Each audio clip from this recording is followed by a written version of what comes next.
High friends, welcome back to my channel. আশা করি তোমরা সবাই খুব ভালো আছো। আজকে আমার নতুন ভিডিওতে তোমাদের সবাইকে স্বাগত জানাই। থাম্বনেল দেখে বুঝতেই পেরে গেছো আজকে আমি আইব্রো সংক্রান্ত একটা ভিডিও নিয়ে তোমাদের সামনে চলে এসেছি। আজকে আমি আইব্রো করার খুব ইম্পর্ট্যান্ট কিছু টিপস তোমাদের সামনে শেয়ার করব। কি করে আইব্রো করব, কোন সাইডটা আগে শুরু করতে হবে, কোন সুতো নেব, কীরকমভাবে আইব্রো করলে আইব্রোতে লাগবে না, তো সব কিছুই আজকে আমি শেয়ার করছি। সেই জন্য ভিডিওটা খুব গুরুত্বপূর্ণ, তোমরা মন দিয়ে স্কিপ না করে দেখতে থাকো। আইব্রো শুরু করার সময় প্রথমে আইব্রো জায়গাগুলোতে পাউডার দিয়ে ভালো করে লাগিয়ে নিতে হবে, তাহলে পরে বোঝা যাবে যে লোমের গ্রোথটা কোন দিকে আছে। তারপর যে কাস্টমারের আইব্রো করা হবে তাকে বলতে হবে একটা হাত দিয়ে কপালের ওপরে আইব্রোর জায়গাটায় টেনে ধরতে হবে, আর নিচে চোখের নিচে আর একটা হাত দিয়ে টেনে ধরতে হবে।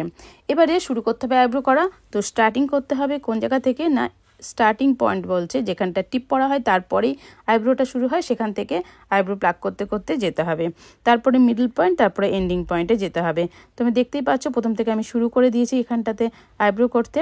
আর এই প্যাঁচটা কি করে ধরেছি সেটা আমার আগের ভিডিওতে তোমাদেরকে খুব ভালো করে দেখিয়ে দিয়েছি, শিখিয়ে দিয়েছি, সেখান থেকে প্লিজ একটু দেখে নিও। তবুও আমি শর্টকাট একটুখানি বলে দিচ্ছি।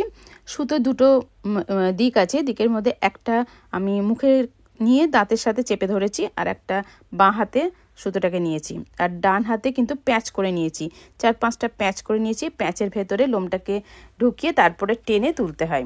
তো এই প্রসেসটা তোমাদের আগেও শিখিয়ে দিয়েছি, তোমরা যদি বুঝতে না পারে থাকো অবশ্যই কিন্তু কমেন্ট বক্সে জানাবে, তাহলে পরে আর একটা সেই ভিডিও তোমাদের সামনে শেয়ার করে দেবো। এরপরে নিচের আইব্রোটা করা হয়ে গেল, এবারে ওপরে কপালের দিকটাতে এভাবে আস্তে আস্তে লোমগুলোকে তুলতে হবে। তবে দেখতেই পাচ্ছ আমি একসঙ্গে অনেকগুলো লোম তুলছি না, একটা একটা করে, মানে অল্প অল্প করে লোম তুললে পরে কাস্টমারের লাগবেও কম, আবার খুব তাড়াতাড়ি উঠে যাবে। আর আইব্রো করার সময় অনেকের র্যাশ বেরিয়ে যায় বা কেটেও যায়, সেসব কোনো প্রবলেম হবেই না। এবারে বলে দিই নিয়ম যেটা আছে, সেটা হচ্ছে যখনই কোনো কাস্টমারের আইব্রো করা হবে তখন কাস্টমারের ডান আইব্রোটা আগে করতে হয়। ডান আইব্রোটা করার সময় কাস্টমারের সামনে দাঁড়াতে হবে, সামনে দাঁড়িয়ে সামনের দিক থেকে সেই আইব্রোটা করতে হয়। এবার চলে যাচ্ছি বাঁ দিকের আইব্রো করার জন্য। দেখো বাঁ দিকে আইব্রো করার সময় কিন্তু কাস্টমারের পেছন দিকে গিয়ে দাঁড়াতে হবে, তারপর মাথাটাকে ভালো করে সেট করে নিয়ে এইভাবে আইব্রোটা করতে হবে।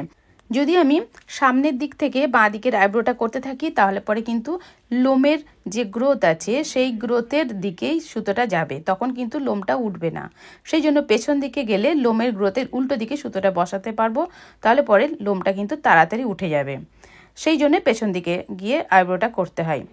তো মাথার পেছন দিক থেকে এইভাবে ধরে ধরে আস্তে আস্তে একটা একটা করে আমি আইব্রোটা করা হচ্ছে, তোমরা দেখতে পাচ্ছ।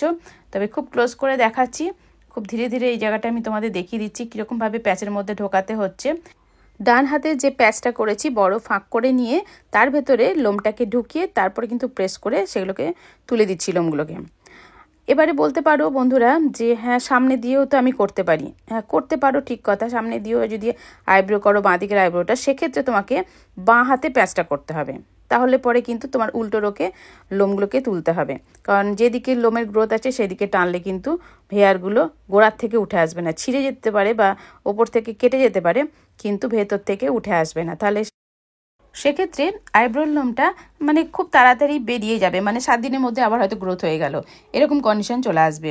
তো সেই জন্যই বলা হয়, যারা আমরা তো ডান হাতে সুতোটা দিয়ে প্যাঁচটা করি, সেই জন্য পেছন দিকে গিয়ে এইভাবে আইব্রোটা করলে পরে আইব্রোটা খুব সুন্দর হয়, একদম ভেতর থেকে লোমগুলো উঠে আসে। তো দিন 15 যাদের খুব গ্রোথ বেশি তাদের দিন 15 আগে বেরোবে না, বা যাদের গ্রোথটা একটু কম তাদের মাসখানেক তো লাগবেই। তো যদি বলো যে আইব্রো কতদিন অন্তর করা উচিত, তো আমি বলবো 1 মাস অন্তর করলেই ভালো হয়। যাদের বেশি গ্রোথ আছে তারা 15 দিন অন্তরও করতে পারো, আর যাদের একদমই গ্রোথ নেই তারা 2 মাসে বা 3 মাসে একবার করে নিতেই পারো, তার জন্য কোনো ক্ষতি হবে না। তবে হ্যাঁ, যে একসঙ্গে যারা অনেকগুলো লোম বসিয়ে টেনে তুলে দেয়, সেক্ষেত্রে আমাদের চোখ দিয়ে জল পড়ে যায় বা লোমের মানে স্কিনটা কেটে যায় লোমটা তুলতে গেলে পরে, এইসব প্রবলেমগুলো কিন্তু আসতেই থাকে। তো সেই জন্য যার কাছে আইব্রোটা করবে অবশ্যই কিন্তু যাদের ভালো হাত তাদের কাছে করাটাই বেটার, তো সেখানে তোমাদের কোনো রকম প্রবলেম হবে না।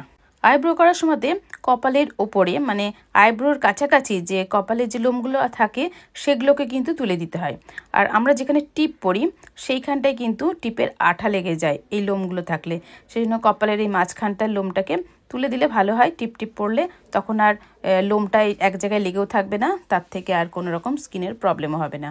ওই জন্য কপালের একটুখানি লোমগুলো তুলে দিতে হয়। তবে অনেকেই যাদের বড় কপাল তারা অনেকটা করে লোমগুলোকে তুলে দিতে পারলে কাস্টমাররা যেরকম চাইবে সেরকমভাবে হেয়ারগুলোকে রিমুভ করাই ভালো। এবার বলবো আইব্রো করলে কি কি বেনিফিট আছে। বেনিফিট হচ্ছে আইব্রো করার পর দেখবে যাদের আইব্রোটা খুব পাতলা থাকে তাদের গোছে আসে, দেখতেও বেশ সুন্দর লাগে, তখন মনে হয় যে আইব্রোটা বেশ সুন্দর, মানে আইব্রোতে রয়েছে অনেক লোম, ভালো লাগে দেখতে। এছাড়াও মুখটা কিন্তু অনেকটা পরিষ্কার লাগে। আর আইব্রোর কাছাকাছি যে কপালের সাইডে লোমগুলো তুলে দিলে মানে একদম পরিষ্কার তো হয়, আর আইব্রোটা বেশ প্রমিনেন্ট লাগে দেখে।